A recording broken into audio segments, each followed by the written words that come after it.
Welcome everybody. Thank you for joining us this evening on our third fall webinar series hosted by the Stratford VFS chapter. Tonight we have Dr. Andy Bernhard, Director of Sikorsky Aircraft Design. He'll be guiding us on what constitutes 21st century helicopter design. Tonight I'll be your moderator, Alex Mark, the Stratford chapter president. We've been running these events throughout the fall in place of our traditional dinner talks, and any feedback on the format of this event would be greatly appreciated. So if you have any items that you would like to reach out about, if you like this format or dislike the format, please feel free to reach out to me either via chat here tonight or via email. The video will be recorded and can be found on the VFS website later if anyone's interested or would like to share. And if anyone has trouble locating the files, please reach out to myself and I'll be more than happy to help you locate those videos. We also have our previous two dinners or webinars up as well.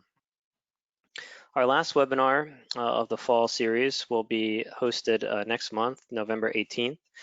We will be having Jeanette Eaton, Sikorsky's Business Development Regional Executive for US and Canada. So I really hope you can all attend. Should be a great night.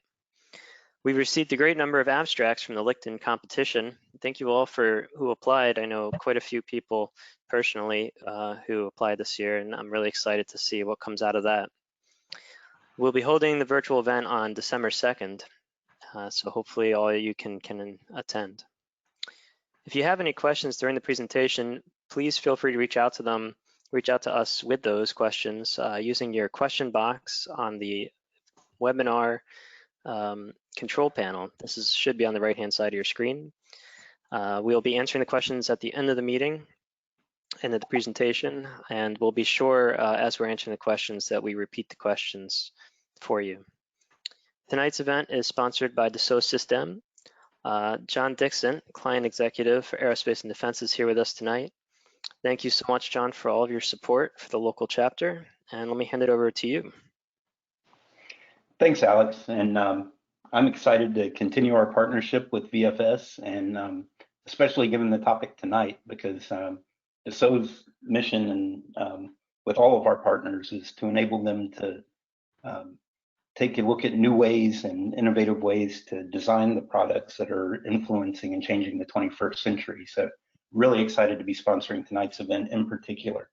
I'll be very brief and just point out that on the flyer that everyone received, about 2/3 of the way down, there's a banner for the 3D Experience Virtual Journey. That was our virtual series of customer events that took place over the summer. We just concluded, since the last VFS meeting, 2 chapters in that event series, one on modeling and simulation and one on design in the cloud. So I'd encourage everybody to click on that banner, take a look at the videos and the recordings that are available there, and certainly get in contact with us if there's anything that interests you. And I think with that, Alex, I'll give it back to you. Thank you so much, John. So tonight our presenter is Dr. Andy Bernhard, Sikorsky's Director of Aircraft Design. Dr. Bernhard is responsible for all technical aspects related to helicopter design across all development, in production, and out of production platforms here at Sikorsky. This includes developing and implementing next generation strategies and technologies. Prior to his assignment, Dr. Bernhard was Chief Engineer on the 53K King Stallion, providing overall strategic leadership for all technical activities. He also served as Chief Engineer on the S97 Raider program, which I highly suggest everyone check out on Lockheed Martin's website, as well as Chief Engineer for Sikorsky Aerospace Services, responsible for all aspects of aftermarket engineering at Sikorsky. So for my one interesting fact about the presenter tonight, Dr. Bernhard has researched smart rotor technology, including active blade tips, active twist, and trailing edge flaps, while completing his Ph.D. in Aerospace Engineering from the University of Maryland back in the year 2000. Andy, I can't thank you enough for all your help over the past few years, and thank you again for presenting tonight. That is enough for me. Over to you, Andy. Very good.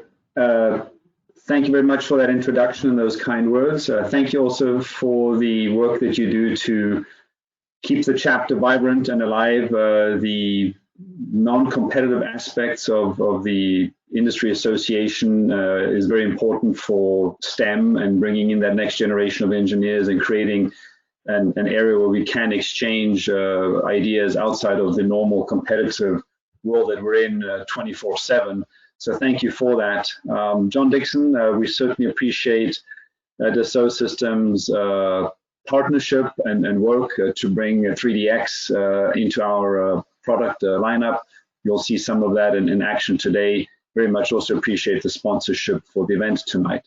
With that, why don't we get started? So if you'd like to go to the next slide, please. I have control, I forgot about that. There we go.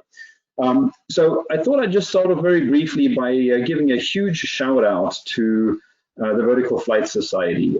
So with COVID, the world around us changed and we all have adapted.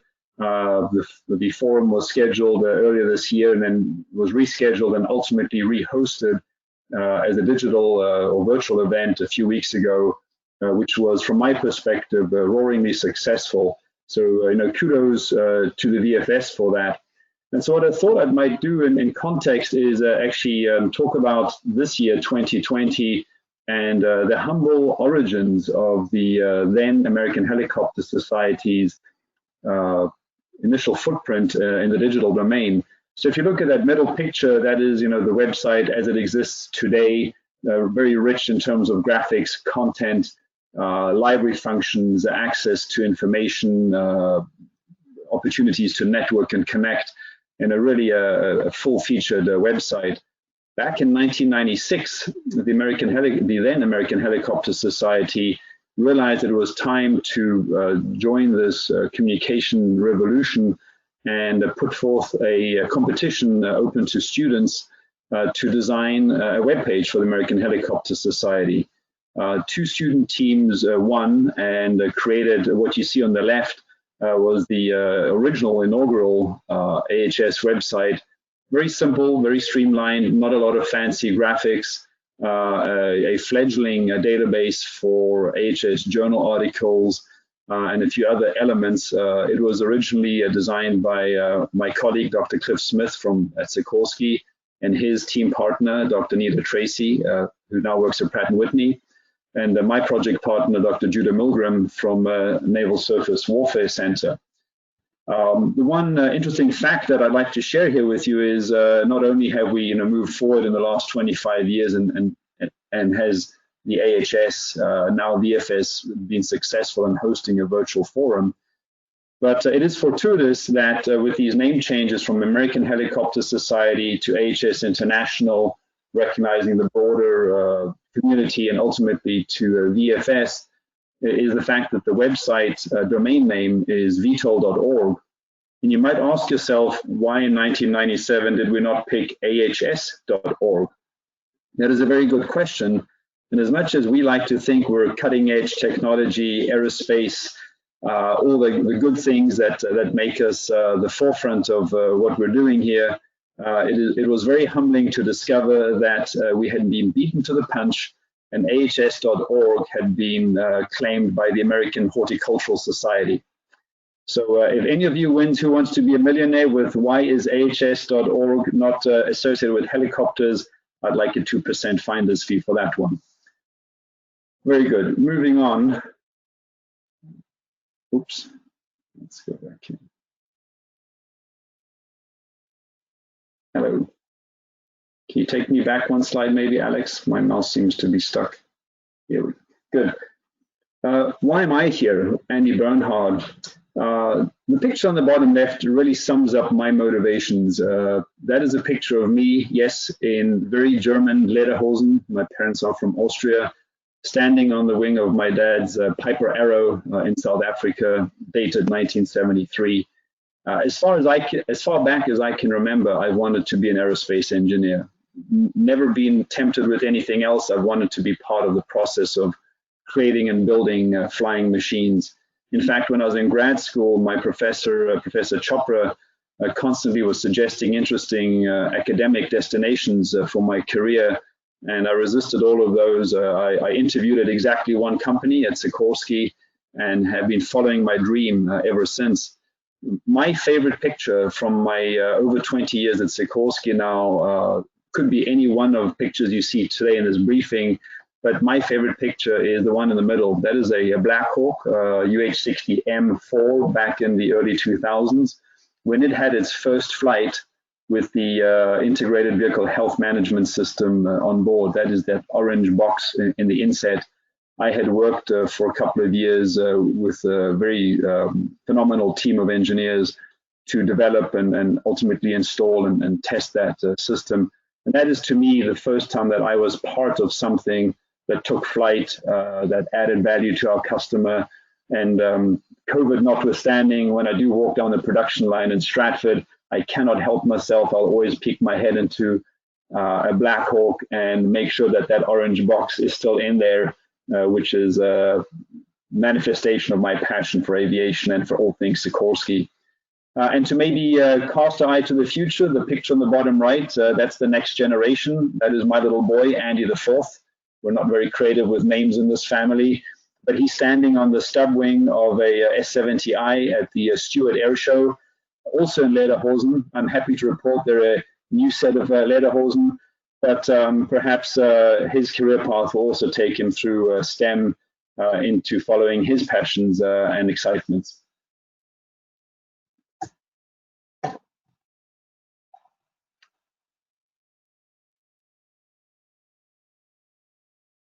So why are you here tonight? Really, thank you very much to all of you for joining me. I think one of the main reasons that we are here as an industry is really Igor Sikorsky's vision. And one of his greatest visions was that of utility, usefulness to humanity, and the ability to do things that no other machine can do. There's a famous quote wherein Igor Sikorsky is talking with an interviewer, and he's asked, when will the helicopter fly faster than a fixed-wing aircraft? And Igor Sikorsky responds, I know the answer to that, never. And he goes on to say he was asked, when will the helicopter fly further and higher and carry more payload? And he says the answer to all of those questions is never. But when a man is hurt in the mountains and is in need of help, a fixed-wing aircraft can fly over him and throw flowers on him. And that is about it. To help him, you need a direct lift machine.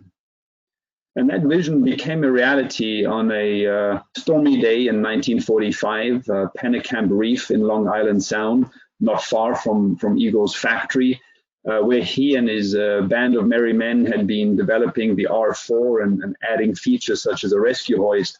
And when the call came that a barge had run aground and two sailors were in need of help, his cousin, Dmitry, also known as Jimmy Viner, jumped in this aircraft and effected the first aerial rescue with a helicopter back in 1945.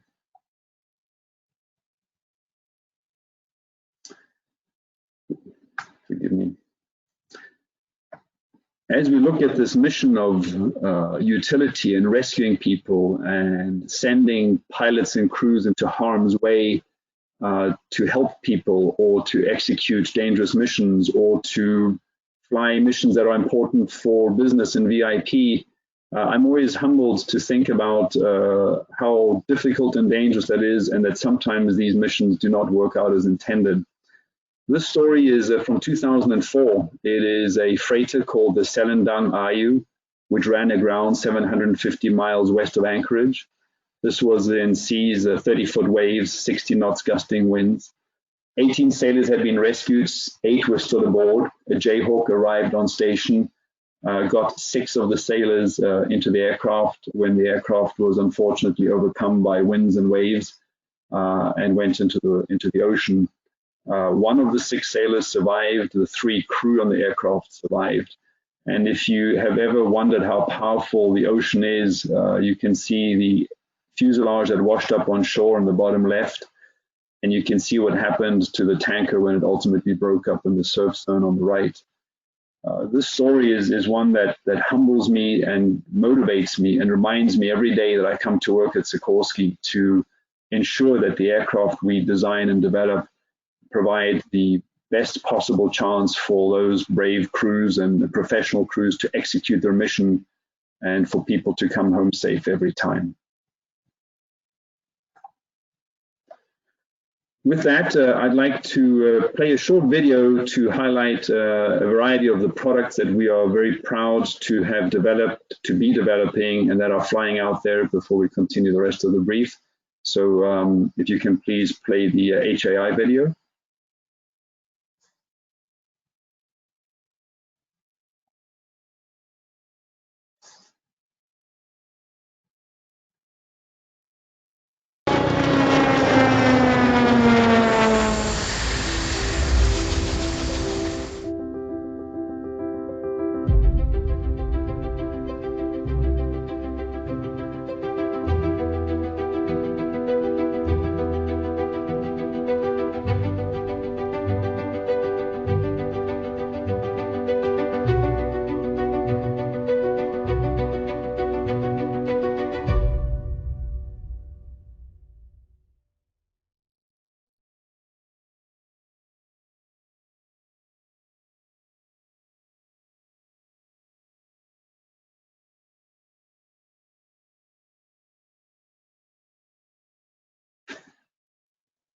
Am I back, Alex?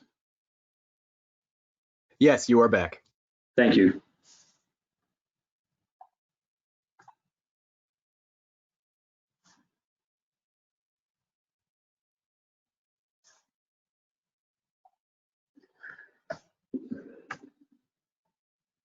So here we are as a company, arguably as an industry, 111 years and going strong.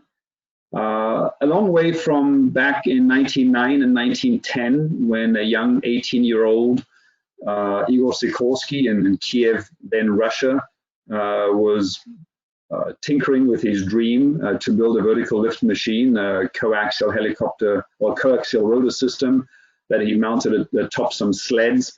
The second one shown here, H2 in 1910, weighed 400 pounds, and the scales that he had it on recorded that the weight went from 400 down to 100, so he generated 300 pounds of lift.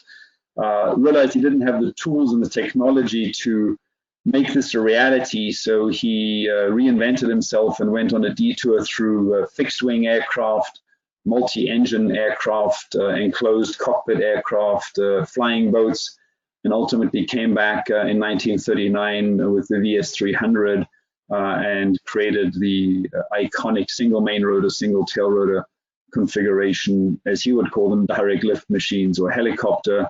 And fast forward, here we are last year when Defiant had its first flight, and we show that, you know, this perseverance, not only by Igor Sikorsky, the man, but us as a company, pays off, and we have the next generation of vertical lift, and to some extent the symmetry in the bookmarks here, realizing his vision of a coaxial lifting machine.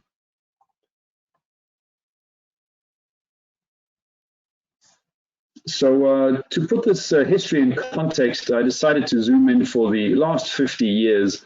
The bottom swim lane shows aircraft that are experimental, that have not proceeded to production directly.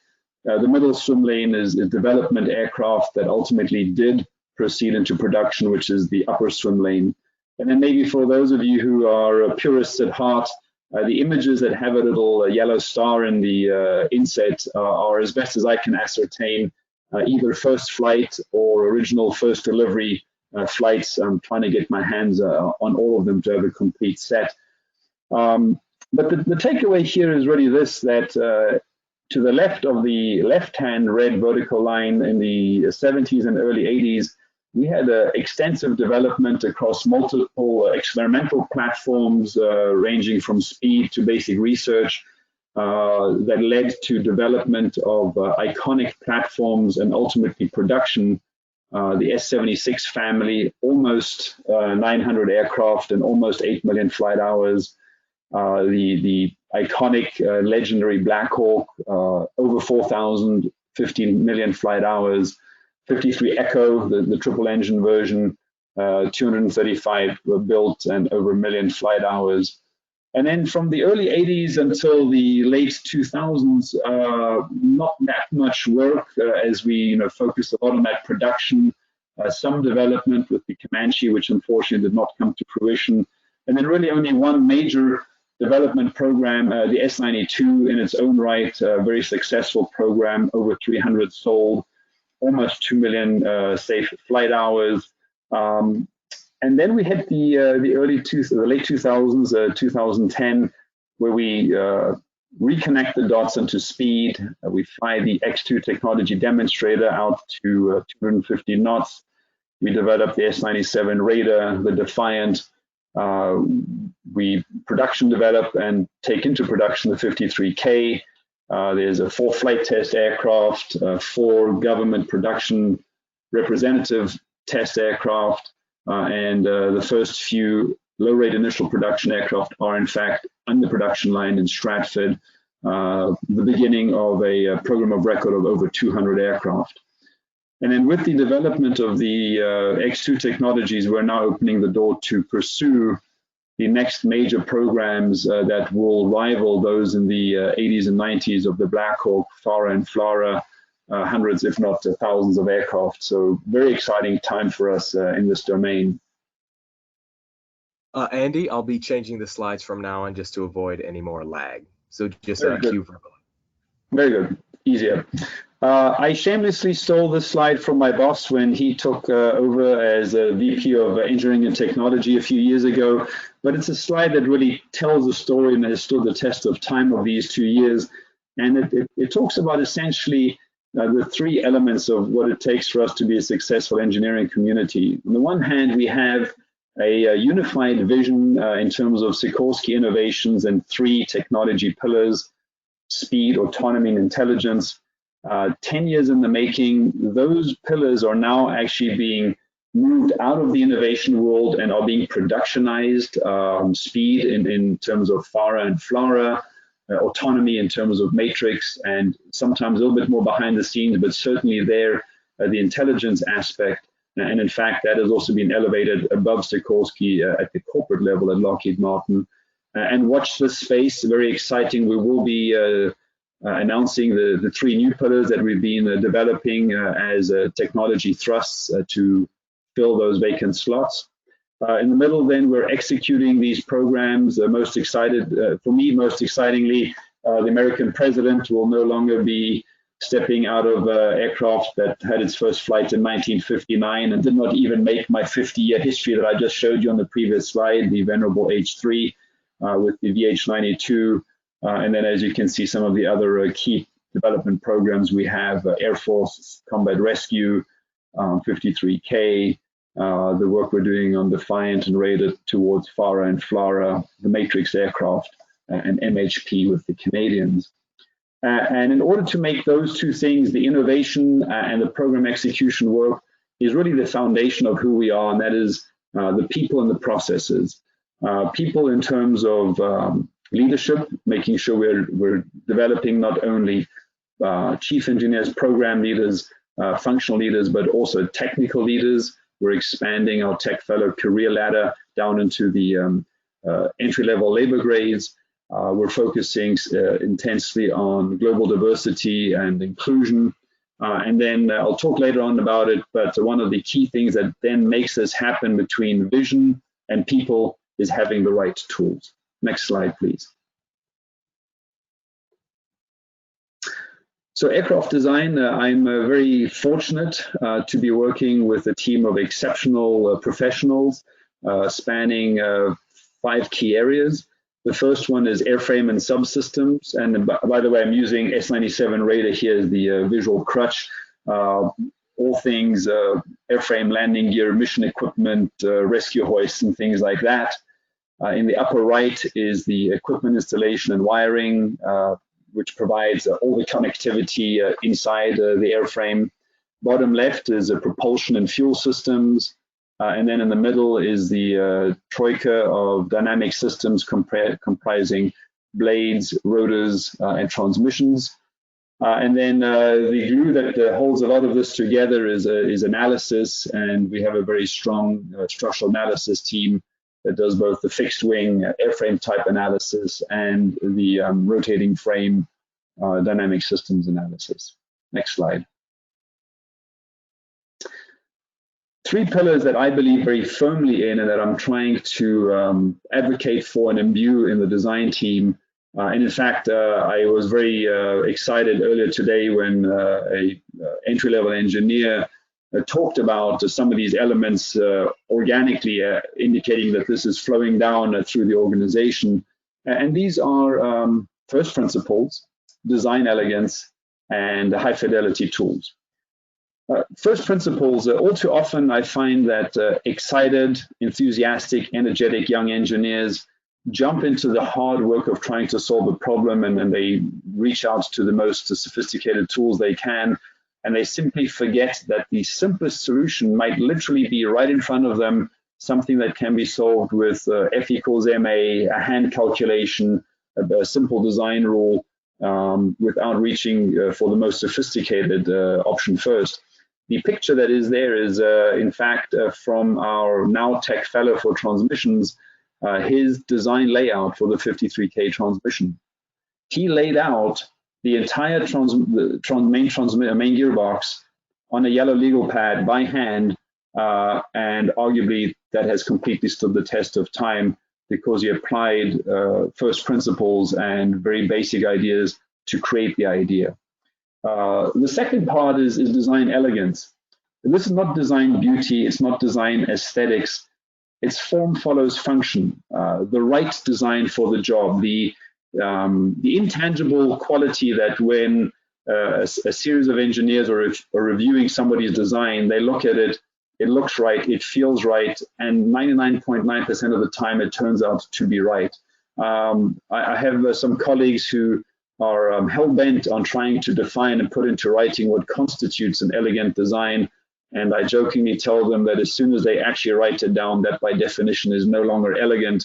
It is really that that intuition that you're on the right path. And if you look at that picture or that drawing, which is the patent drawing for the 53K gearbox, the one that was conceived in the yellow legal pad on the left, even though it looks complicated with a lot of moving parts and pinions on the ball gear, there is a simplicity to its symmetry, a elegance in the way it is laid out, and the way it goes about eating the power coming from the three engines and doing the significant gear reduction to the main rotor head. I'll talk about it a little bit later in terms of what we have achieved there.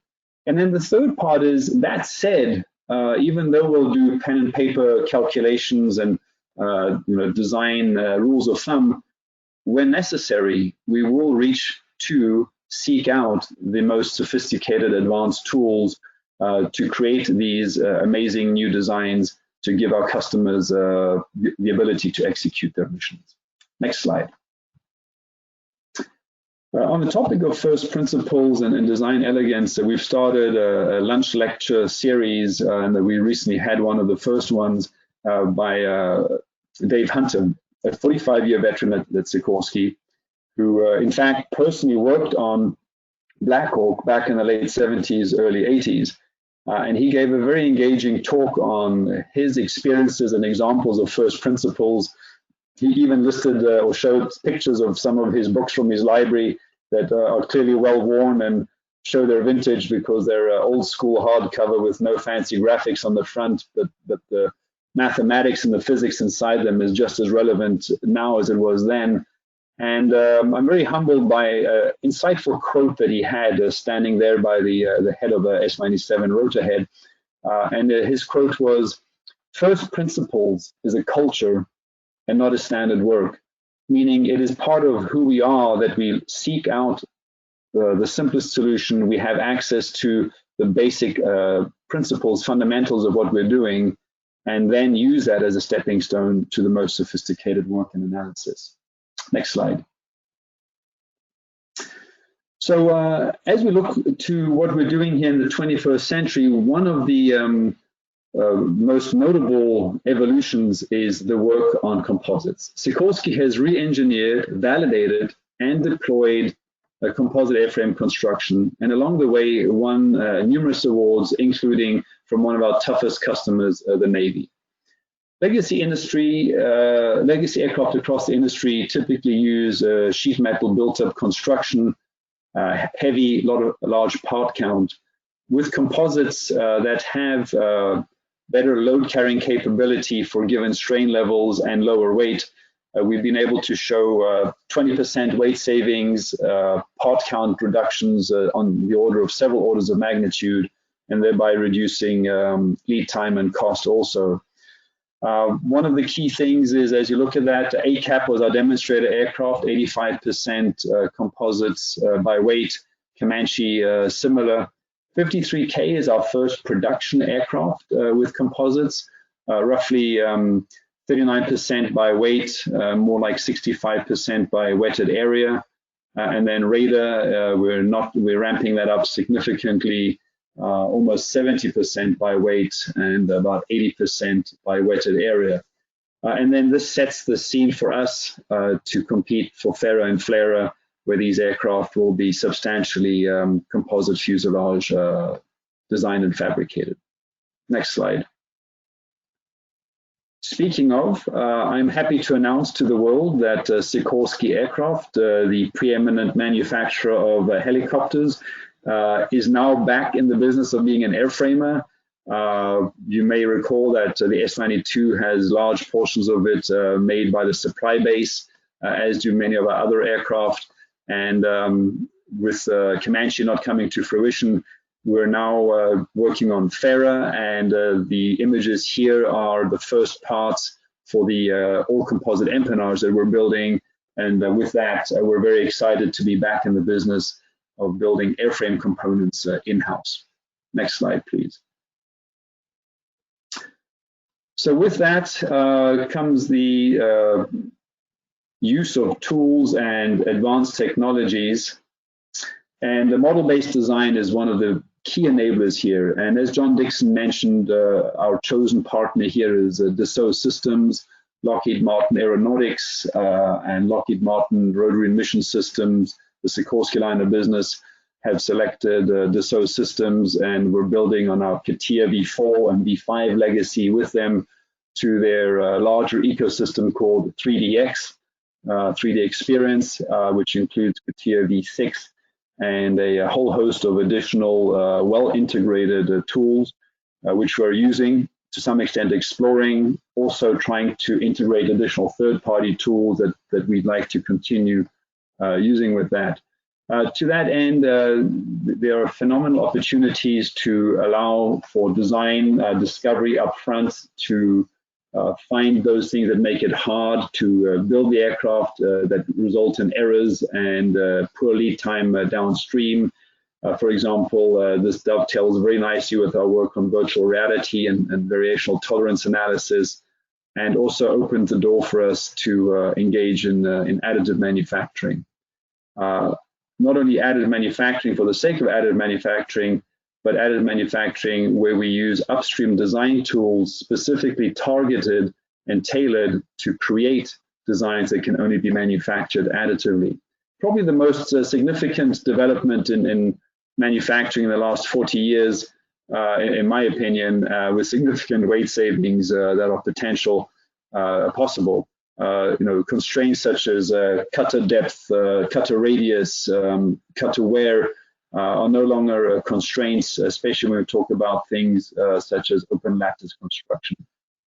Next slide.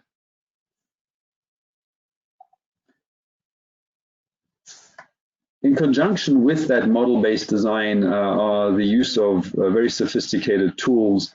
In the dynamic systems world, we're using tools such as 3D Calyx to do incredibly detailed lowest level gear mesh contact stress analysis, and yet couple that with macro scale analysis that accounts for the support of these gears, bearing constraints, flexibility of the transmission housings, and not only introduces the dominant drive loads, the torques, but now allows us to bring in the significant loads introduced by rotor hub moments that do, in our design philosophy and the way we design gearboxes, enter into the gear load path. And we are now able to, we have validated these tools and therefore can predict and analyze and adjust so that we have optimum designs. The bar charts on the right show that we're able to meaningfully reduce contact stresses on critical gear meshes. And by doing so, we're able to increase the power density. Some of the gearboxes we're working on right now are truly best in class, head and shoulders above the rest. As you can see there, the 53K power density is almost 20% higher than the 53E, which was no slouch in its own right. With these technologies, we're able to reduce the lead time from design and development to qualification. For example, iterating gear grinds, which is traditionally very slow, very painful, and takes a lot of time and cost. Next slide, please. Variational tolerance analysis is an exciting new technology that we're leveraging and partly developing in our domain. One of the tools we're integrating with 3DX.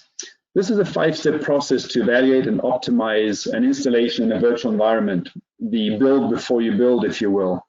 It utilizes these existing solid models, the model-based definition, and dimensional intolerance analysis, and then applies the existing assembly sequence or manufacturing order of operations, and then assesses critical measurements such as clearances or assembly checks, and essentially predicts the probability of success that's subject to all the geometric constraints and tolerances that the assembly will come together or not.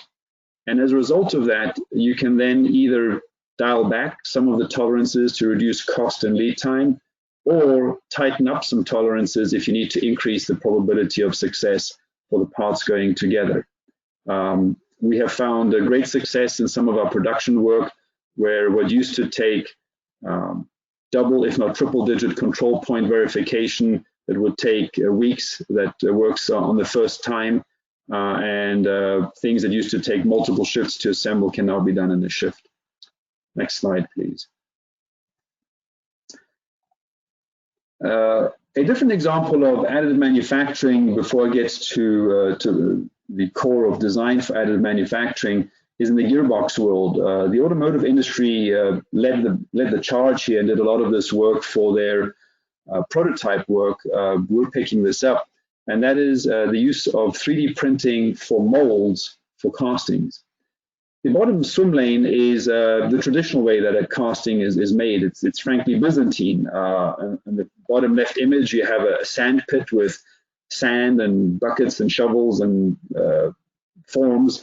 Those all get carefully assembled and put together and very delicately create a sand-based mold. And then the bubbling vat of molten metal is brought over and is poured in, and you end up with a casting. And lead time from initial concept development to first article accepted is typically well north of a year, probably closer to a year and a quarter. Into the 21st century, what we do now is we use very sophisticated thermofluid dynamic tools to analyze how the molten metal, whether it's gravity pour or preferably under low pressure injection, moves through the mold and solidifies. That is then used to design the mold to ensure that the gates, risers, chillers, and all the other features are in the correct place. The sand enters into this 3D printer, and out come pre-bound 3D printed sand elements, and you walk up to the foundry with essentially a stack of Lego bricks. You assemble them together, put some plywood and tie wrap around it, and then either inject under low pressure or pour from the top the molten metal, and you end up with a casting. The lead time reduction is significant, months. As we get better, we believe we can get it down by at least 50%. And moreover, what is really exciting here is when you have to make a change, it is no longer a fight with the hidden factory and the black magic of the sand mold designer and the wooden tools or the investment casting tools and the foundry's institutional knowledge. We now use science and math to do the thermofluid dynamic analysis. If we want to change the casting wall thickness, for example, with the click of a few buttons, we can rerun the analysis, reprint the sand mold tools, stack them up like Lego bricks. That might be my favorite step here, and then pour the new part and with very few iterations have a new acceptable flight-worthy part. So what would take, in terms of design change, months, can now be done in weeks, if not days in the future. Next slide. So let's talk a little about additive manufacturing and tools for that. From a design perspective, although I'm very, very passionate and excited that additive manufacturing is here and can be used, whether it is the Ultims and the PECs and the PEEKs, and or now the various metal formulations from alumina, Series 60, Series 70, steels and titaniums. The first pass is to use additive manufacturing to enable cold supply chain out of production parts to be made similar to blueprint without having to go through the full production stand-up. Very exciting, great way to keep the fleet flying. And then is also the additive manufacturing approach to replace traditional subtractive manufacturing with additive to facilitate cost reduction, lead time reduction, facility footprint reduction, ergonomic aspects of it. Very, very exciting. But for me and the team that I work with in aircraft design, what is even more exciting to us is to use these new tools, new software tools, new analysis tools, new design tools, so that we can now design things without the constraint of traditional subtractive manufacturing, allowing computer tools to help us create open lattices or geometries that previously could only be imagined but could never be manufactured. So in this world, there are really two definitions that are relevant. One is generative design, which is the overall general class of tools and analysis capabilities that allows you to rapidly create multiple design configurations subject to multiple constraints and criteria. And the upper picture there shows a number of different fittings that all do something similar but have different criteria, different focal elements, whether it's stiffness or mass or compliance. And then down below that, or a subset of generative design, is topology optimization, which is focusing the computer power onto a very specific set of constraints and criteria to come up with, for argument's sake, the lightest weight solution in a fixed geometric set of boundary conditions, and either apply this to traditional subtractive manufacturing, which is still very, very powerful and lucrative, or for additive manufacturing. Next slide. So here are some examples of what we have been working on. Many of these items on the page here are in fact being fabricated and will be tested both on the bench and in some cases on aircraft. They do range from the traditional subtractive machine parts that have used topology optimization to eke out every piece of material that is not required, to, on the right-hand side, open lattice type structures. In this case, a very simple gooseneck fitting, but using this topology optimization technology, we've been able to show that for that particular fitting, we can reduce the weight by over 30%. So let that think in. 30% of a traditional part that an engineer using intuition, first principles, I-beam style flanges, a thin web to carry the shear load, a couple of lightning holes. With the topology optimization, we can get a couple of orders, an order of magnitude better weight reduction. Very, very exciting. For us, we have an initiative to apply topology optimization for our new development programs to unlock weight savings, and by doing so, to position ourselves to be more competitive and have higher performing products for our customers. Next slide. When we put this model-based world that we're operating in together and start applying it, such as in 3DX, what we're finding is significant opportunities for improvement. The chart on the upper left is a rapid prototyping program that was initiated. It was the first time we actually wrote a procedure for rapid prototyping after we benchmarked the industry, and we ran a program through to first flight, and we released the drawings on the order of 1,000 plus in a 20-month period, which then was significantly faster than anything we'd done before. We were very proud of ourselves. We have since, with all these additional tools and capabilities, further challenged ourselves and had support from industry. Again, shout outs to John Dixon, the 3DX team. But with that, we have been able to accelerate that rapid prototyping into, call it rapider prototyping, and reduce that lead time for a similar set of drawings by almost half, a very significant accomplishment. And if you look on the chart to the right of that, that shows how from the 53K days, which were CATIA V5, Matrix 1, left hemisphere, that kind of ecosystem, which took almost or more than 100 months to first flight in terms of what we achieved on Defiant and Raider, and what we're targeting, what the customer is demanding of us to try to get to first flight in 14 months. And then in addition to those velocity elements, we can all go fast, but going fast and making mistakes is the worst thing, if you will. We have to go fast and be accurate. And the chart on the left shows the error rate on legacy drawing work, almost 10,000 drawings over a period of about 10 years, where the error rate was in the mid 30%. And this includes Mylars and early generation CAD designs. When we come to something that is fully model-based, 3D, 21st century, again, over 10,000 drawings, over 10 years of development, and we're finding that our error rate is substantially lower because of the higher fidelity of the information and the easier access and dissemination of information. So more than 50% reduction in error. With these tools, we can therefore strive to achieve twice as fast and twice as accurate. Next slide. So I'd like to share two case studies, if you will, that show how we've used elements of this transformation to advanced 21st century design tools and apply them. The first one, of course, is the CH-53K, the aircraft that is currently deep in flight test, north of 2,000 flight hours, 4 development aircraft flying, a ground test vehicle that has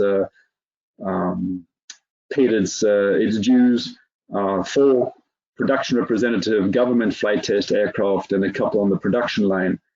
The 53K, the Marines challenged us to give them 3 times the payload compared to the predecessor aircraft.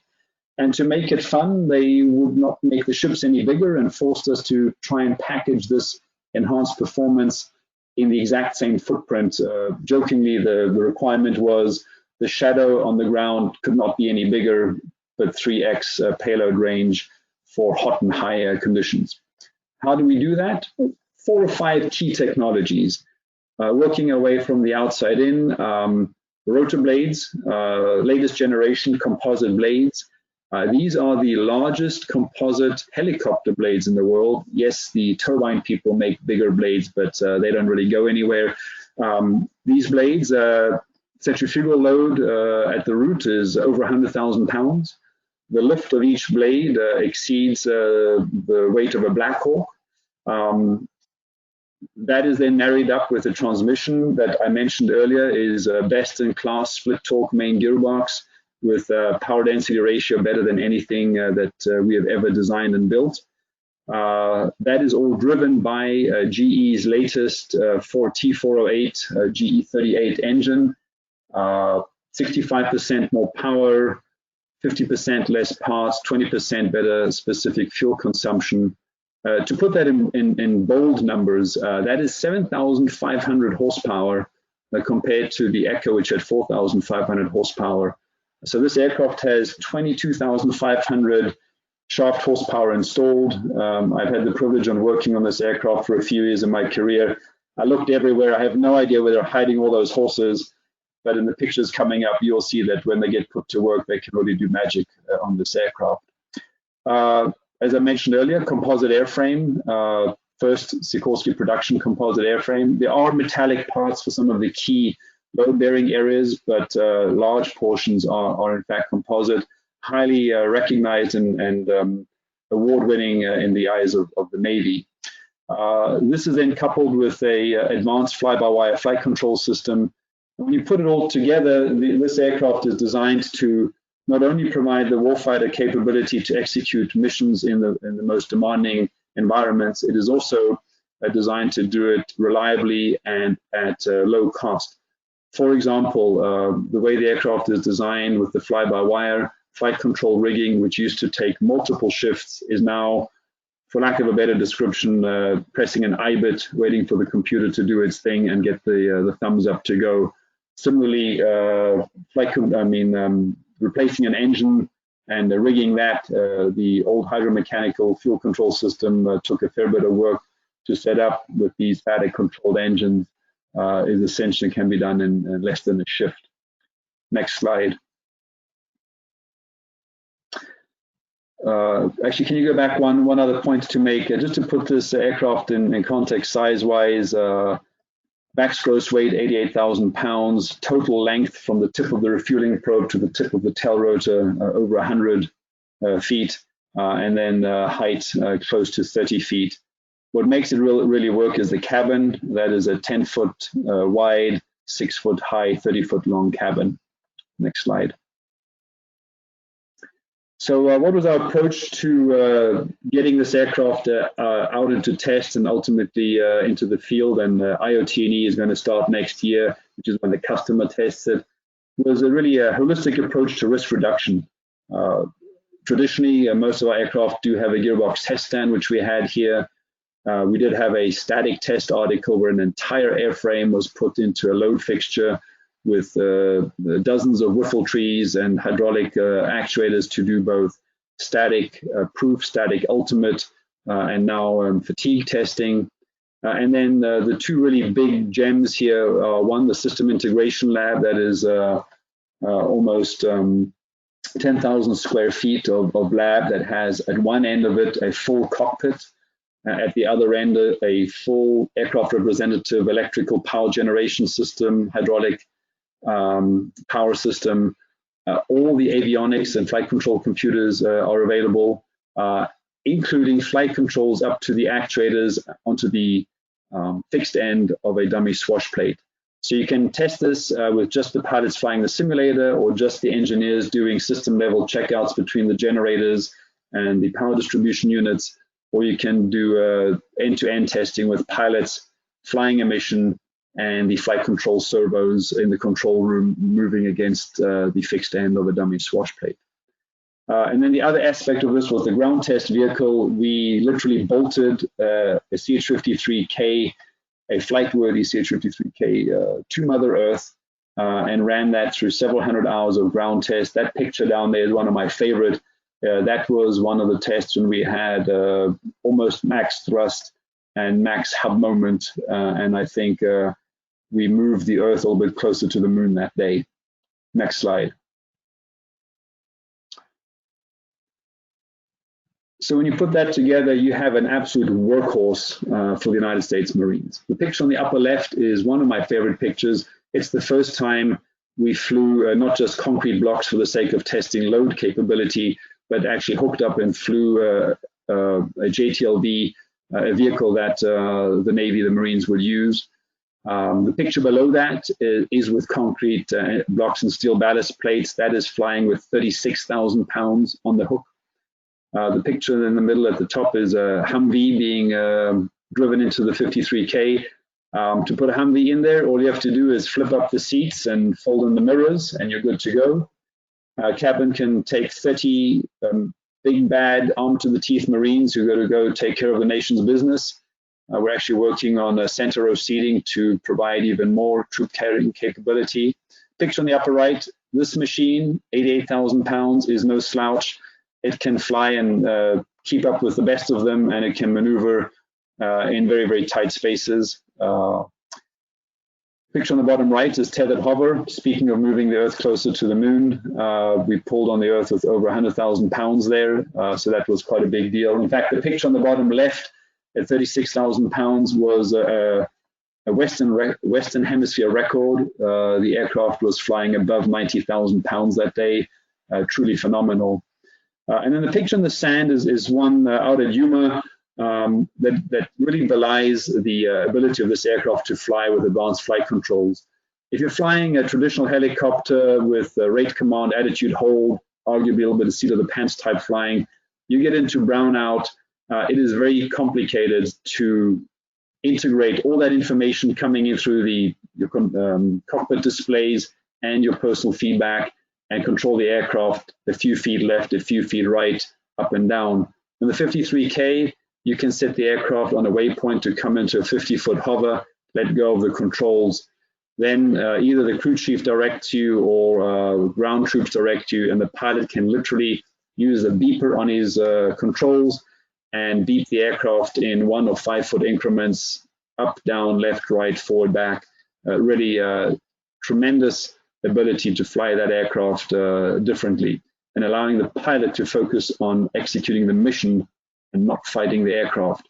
Another good example, in that introductory video, you did see the 53K flying pirouettes. That was at the air show in Berlin in Germany when we unveiled the aircraft publicly for the first time. And in the traditional aircraft, to fly a pirouette, what you have to do is not only translate the aircraft with stirring of the cyclic to maintain a constant translation vector, but then you have to also work the pedals, the collective, and stir the cyclic to superimpose the rotation. In Berlin, what the 53K did, the pilot put the aircraft into a hover on overhead the runway, put in a lateral cyclic input into detent, which set up the aircraft to fly sideways down the runway at a certain speed. And then to superimpose the rotation, all he did was hoof his foot on the pedal, and the aircraft proceeded to maintain the trajectory, velocity, and add pirouettes on top of that. Really, really phenomenal opportunity with the flight controls. And then the last picture down in the bottom, for all of us who've worked on helicopters, for those of us who've had the privilege of working on the 53K, the biggest, baddest helicopter in the Western Hemisphere, it is very humbling when that thing gets eaten by a C-17 for transport and disappears into that cargo hold. Truly something to behold. Next slide.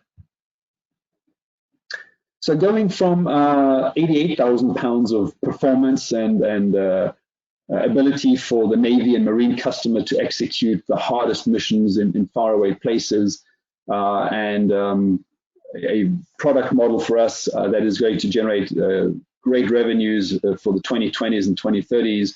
Casting our eye beyond that are the two very exciting competitions that comprise future vertical lift.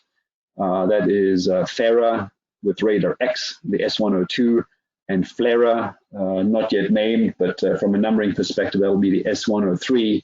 And so this picture here is one of my favorite pictures. It was a high-speed flying in Radar, the S97, up at altitude here in Florida. And that is a very lonely-looking X2 aircraft, and we can't wait to have many more of its scalable brethren flying in the skies with it. Next slide. So a little bit of history. The X2 concept is not new. Sikorsky back in the 70s developed ABC, advancing blade concept. So the same physics idea that you do not invoke a retreating blade stall and have to do a lot of work with lateral lift offset. You use the dual rotors and have both upper and lower rotor doing most of its lifting on the efficient advancing side. First flight of that aircraft was in 1973. It achieved 240 knots straight and level, 263 knots in a dive. Was ultimately retired in the early 80s, roughly 10,000 pounds. This aircraft suffered from some very serious drawbacks. Vibration, the pilots commented on how they could barely read the instruments. The workload was through the roof. They didn't have good propulsive efficiency because those two small Pratt & Whitney jet engines strapped to the side were not the most efficient way to generate auxiliary thrust, as we have shown since that a propeller is much more effective. And that aircraft back then did not have the advantage of low drag fairings and had very, very high hub drag. If you go to the next slide, that picture, the black and white picture, is the ABC cockpit. And as much as I love working with the pilots in the orange suits today, we love them, they do phenomenal things, but the pilots who flew ABC back in the day, those were real pilots. So to put this in context, imagine if you're a sci-fi fan, you know the movie Pacific Rim. They needed 2 pilots to get into this complicated machine to fight the monsters, and the pilots had a Vulcan mind meld so that they could, together with 2 brains, control this one machine. ABC was not far off. You had 1 pilot who flew traditional controls, a cyclic, a collective, rudder pedals. The other pilot flew ABC controls. He flew the jet engines, and he also flew the controls that allowed the rotors to not just roll together for traditional roll control, but the rotors could be rolled opposite each other, which is called differential roll or differential pitch. And those differential roll and pitch controls allow the aircraft to change its lift offset, and by doing so, you can affect lift to drag ratio, and you can actually also introduce secondary control effects that allow you to decouple the aircraft attitude from the aircraft trajectory. And then to make it fun, we added vibration on top of this, and the poor pilots could hardly read those 10,000 gauges. The picture down below is from a 21st century X2 aircraft, beautiful glass cockpit, air-conditioned, sunny skies. But how hard can it possibly be? To all my pilot friends, please forgive me. We certainly appreciate what you're doing here each and every day. So the enabling technologies came with time. Just like Igor Sikorsky stopped working on H1 and H2 and went and did other things and then came back, we stopped work on ABC and went and did other things and came back. Now that we have fly-by-wire flight controls with FADEC, now that we have glass cockpits to reduce pilot workload, now that we have active vibration control, we have the composites for airframe and blades, we have advanced CFD for drag reduction, and as one example, blade geometry. If you think about the 70s, back then blade spars were made out of metal, and you only had 2 degrees of freedom. You could decide on how much linear taper you wanted, if any, and you could decide on how much linear twist you wanted, if any. That was it. So the picture on the left there in the blade stack is the ABC blade. And then in the 21st century with composites, you have a complete design latitude for changing the planform in terms of chordwise, chord distribution, twist distribution, airfoil distribution, and that has really unlocked the ability to harvest all these benefits of X2 technology. Next slide. So we put this pantheon of aircraft together with the reduced pilot workload, reduced vibration, enhanced performance. We've gone from the S69 back in the 70s to the Collier Trophy winning unofficial record-breaking X2 that hit 250 knots plus in 2010. The S97 Raider that had its first flight in 2015. And Defiant with its first flight in 2019, now over 200 knots. These 4 aircraft that are development aircraft have really unlocked for us the ability to compete with for the FARA contract and the FLRAA contract, which will be aircraft numbering in the hundreds, add in other branches of the military, add in international sales, possibly thousands of aircraft to rival the dynasty developed by Black Hawk. I will say, with a little bit of a twinkle in my eye and a little bit of sense of humor, I did put in a little chart at the bottom that compares from ABC to Raider, Defiant today, and Defiant projected speed as a blue set of tapes there. Even though I worked on Raider personally and took it to first flight and have a very soft spot for that aircraft, I also worked on the 53K, which, as I said, is no slouch. Public domain speed is quoted well over 170 knots. So I did add mass in and calculated the kinetic energy. And so the X2 technology aircraft, especially Defiant, still have a little bit of work to do to not only get top of the log for speed when they get north of 250, hopefully in the near future, but also take top of the log for kinetic energy. Next slide. So with X2, you have additional flight controls. Not only do you have traditional cyclic, helicopter style cyclic, where you can roll and pitch both rotors collectively in the same direction, collective to go up and down in rudders, you also have the differential controls where you can roll and pitch the rotors with respect to each other, and you have the prop. So with that, what you can do is you can change speed with a constant attitude, and you can change attitude arguably with a constant speed. So let me give you two examples. When you take off in the Black Hawk, you lift up into a hover, the aircraft sits nose high, just that's the laws of physics for a Black Hawk helicopter. And if you want to fly forward, you have to push the cyclic forward. Eventually the swash plate moves, the rotor responds 90 degrees later, the disc tilts down, it starts generating forward thrust component, the aircraft rotates, pitches nose down, and the pilot has the windscreen full of runway. He's hanging in the seat, in his seat belt, and he's accelerating down the runway, limited situational or reduced situational awareness.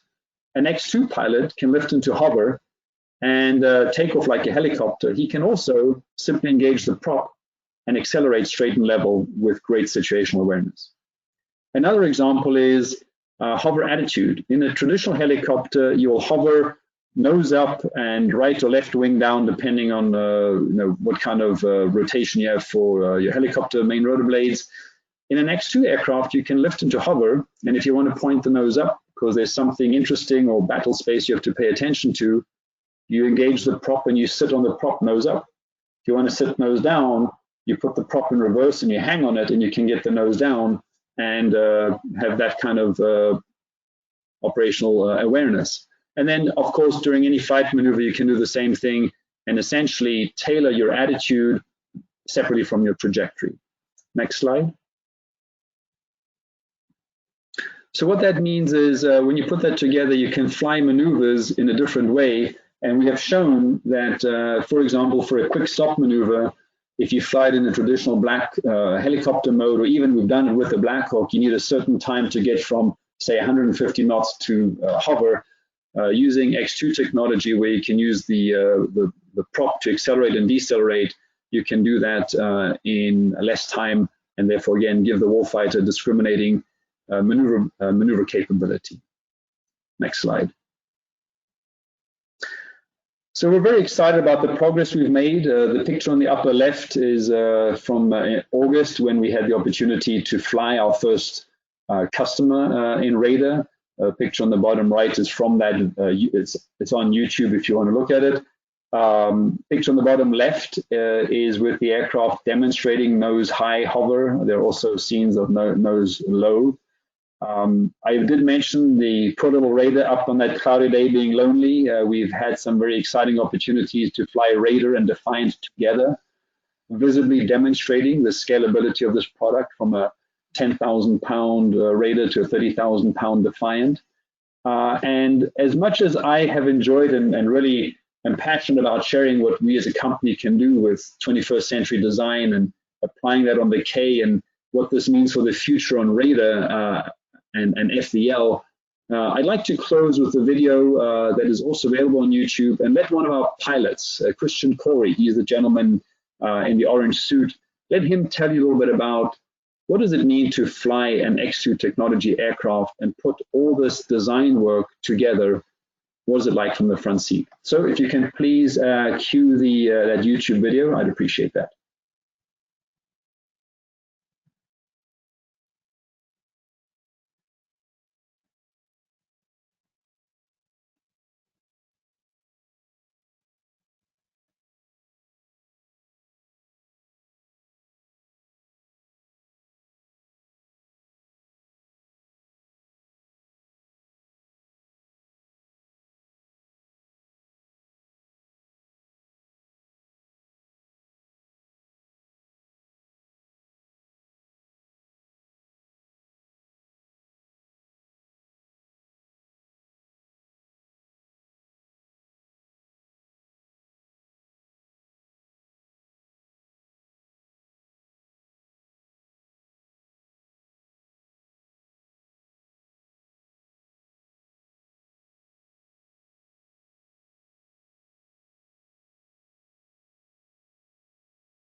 Thank you. Next slide, Mark. We've got to go one more. That concludes my talk this evening. Thank you very much for your time and your attention and joining me on this journey of 111 years through Sikorsky aircraft design, focusing on what we have been doing in the 21st century and where we hope to go with model-based design and sophisticated tools, never forgetting where we come from in terms of first principles and basic laws of physics, and striving every time, just like that opening vignette of the Coast Guard aircraft, to pioneer vertical flight solutions that bring people home everywhere, every time. Next slide. With that, I'd like to open it up to questions. Well, thank you so much, Andy. That was an amazing discussion. Really appreciate you taking the time to go through that with us. Very well said.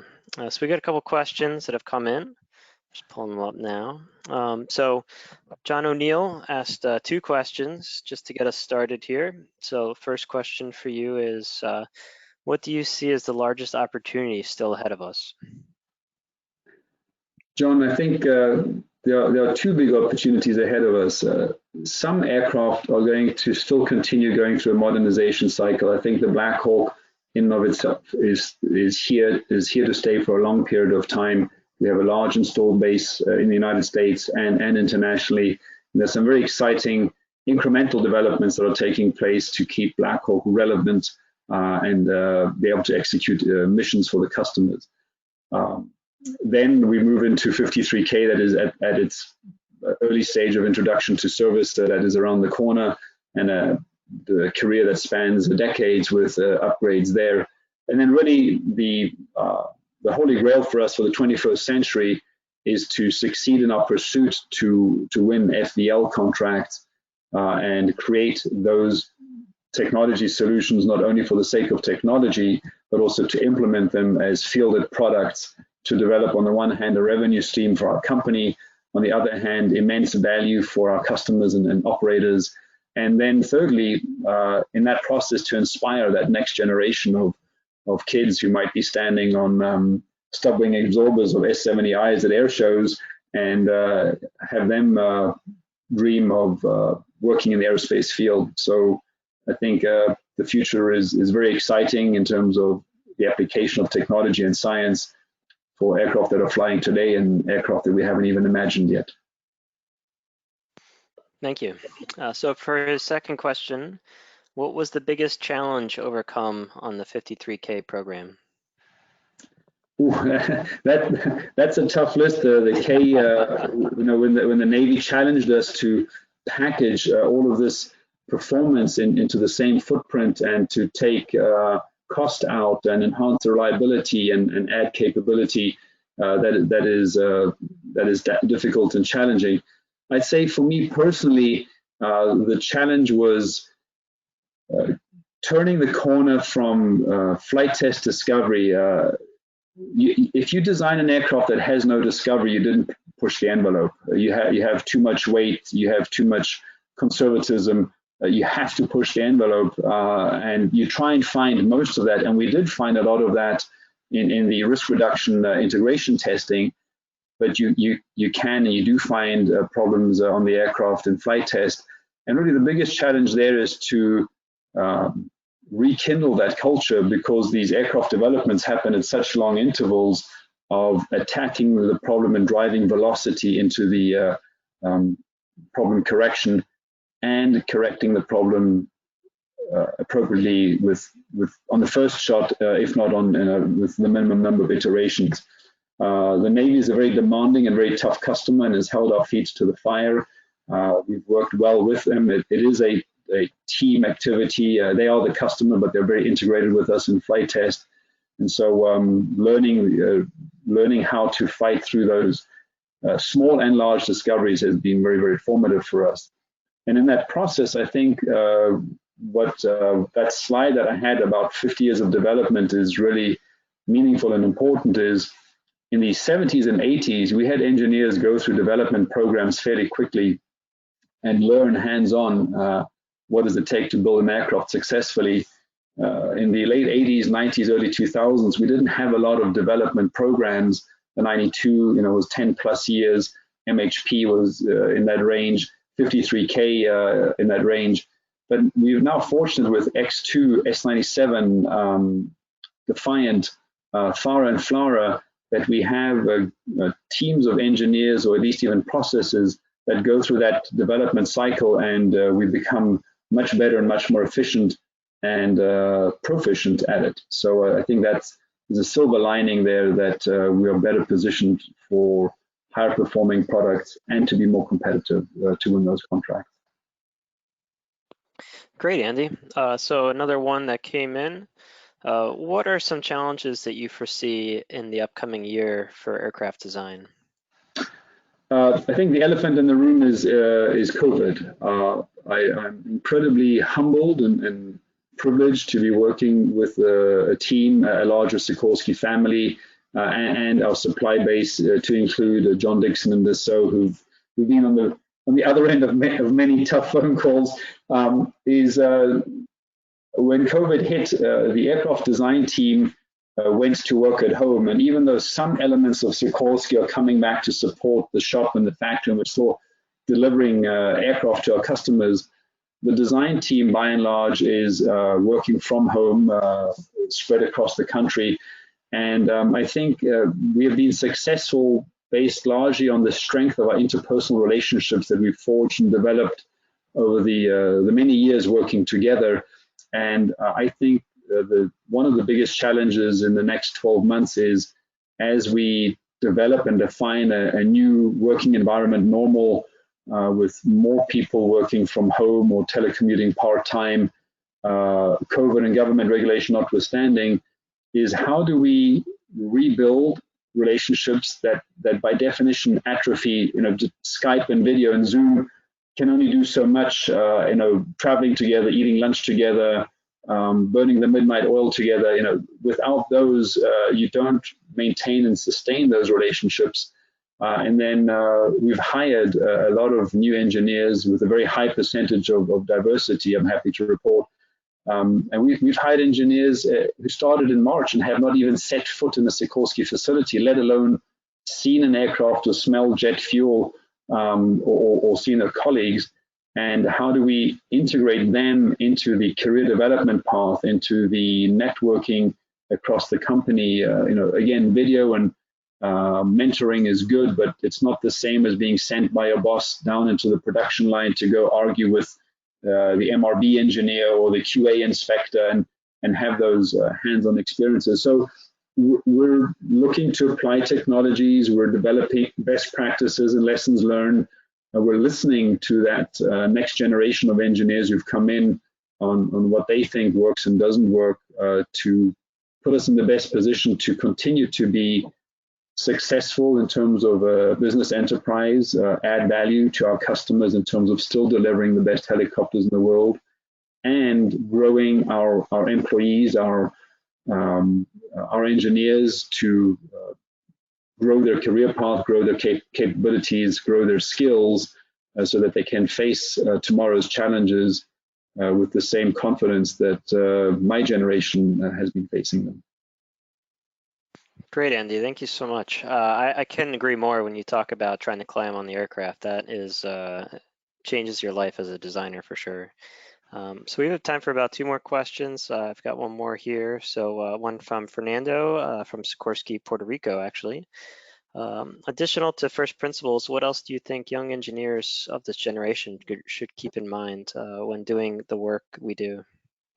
Buenos dias, Puerto Rico. We're very excited to have hired engineers in Puerto Rico. The avionics and mission systems team forged the way there in aircraft design. We have just started hiring our first engineers. I think we're up to maybe 3 or 4. So welcome. You're absolutely a big part of the larger and growing Sikorsky family. To answer your question in terms of what is important, I think it is balancing the desire to advance and grow and be successful with the need to learn the business. We have a very complicated product, and sometimes these technical lessons don't happen overnight. And when I look at career paths of successful engineers, many of them have cut their teeth on something really hard and meaningful that doesn't take weeks or months, it takes sometimes months and years. And it's hard to pinpoint in a career, now you need to go do this hard job. They usually come around when you least expect them, but it is to have a hunger to solve hard problems and to persevere through them. You're not alone. There are mentors and supervision and those around you, but to go through that experience and learn from that, because it is that which gives you that ability to take on larger and bigger roles, because you have, in some sense, been there. It doesn't mean you have to have solved every engineering problem. As a chief engineer, you might be, your background might be mechanical systems and you're still overseeing avionics development, but it is having gone through those hard development phases where you've learned to understand the tough questions, find the answers, fight through it, and at times roll up your sleeves and do it yourself. At times, collaborate and work with a team, and ultimately move forward. So yes, first principles, design, pursuit of design elegance, best tools possible, and then the hunger, desire, and patience to work on some of the toughest projects. Thank you. I'm going to be a little selfish here and throw a question in. We'll have this be our last question of the night, as it appears that was it from the crowd. So Andy, you spoke about adding health monitoring to the Black Hawk. How do you see big data changing the way companies look at helicopter design? Yeah, I think the access to information is a complete game changer. We have barely even scratched the surface. I'll give you one simple example. We were very excited, good Lord, almost 10 years ago to get FAA approval to use HUMS data to adjust the life of a component. So the life of an aircraft component is something that's very sacrosanct. It's very well-defined process, FAA approved, it goes in the manual, thou shalt remove component X at this hour. And it was the first time that we had been able to convince a regulatory agency that we have the data and we are able to explain why the aircraft as flown has seen more benign conditions than as conservatively analyzed, and therefore can very safely do more with that part. That keeps the part on wing longer, it keeps the up rate of the aircraft higher, the operator can fly it more, spend less on it, and get the mission done. So that was just a bare scratch on the surface. As we have more information and more data, whether it is HUMS data, maintenance data, ad hoc data related to how things went down the production line, the lots that these things were in, et cetera, we will have information that today we don't know what to do. We don't know what to do with that data yet, but downrange there will be some veritable aha moments. I'll share one other example with you, power of HUMS data. There have been events in the past where something was found and the normal reaction would be to ground the fleet. But because we have this rich data set, we can look at that data and we can always still either in our own purview or with the regulatory agencies ground something. We now have the ability to show information and do analysis and calculate and explain why one or some aircraft may be different than other aircraft, and therefore you don't need a one-size-fits-all response to a new piece of information coming out. And I think with big data, you're going to find just more and more of that. I think big data is going to span boundaries beyond just within the four walls of Sikorsky or the aircraft manufacturer, into the supply base, into the operator base. And so kind of like the people who invented the laser light amplification by stimulated emission of radiation and did it because it was cool and didn't quite know what to do with it. And we now measure all kinds of things with lasers. We have Blu-ray DVDs, although those are going out of favor right now, LED lights. So to some extent, I think big data for the engineering community as a whole, for the aerospace and rotorcraft specifically, we haven't even begun to imagine the things we can do with that additional information. It does come at a price, though. You have to collect it, archive it, store it, and you have to be willing to pay money to sustain that. Unlike the S-61 or HC that the president flies, paper records, it is what it is, and it never gets changed again. You only have to access it when you need to open up a file. When you have these data-rich systems, you do have to be willing to invest and pay for the collection, archiving, maintenance, and proactive analysis of that data.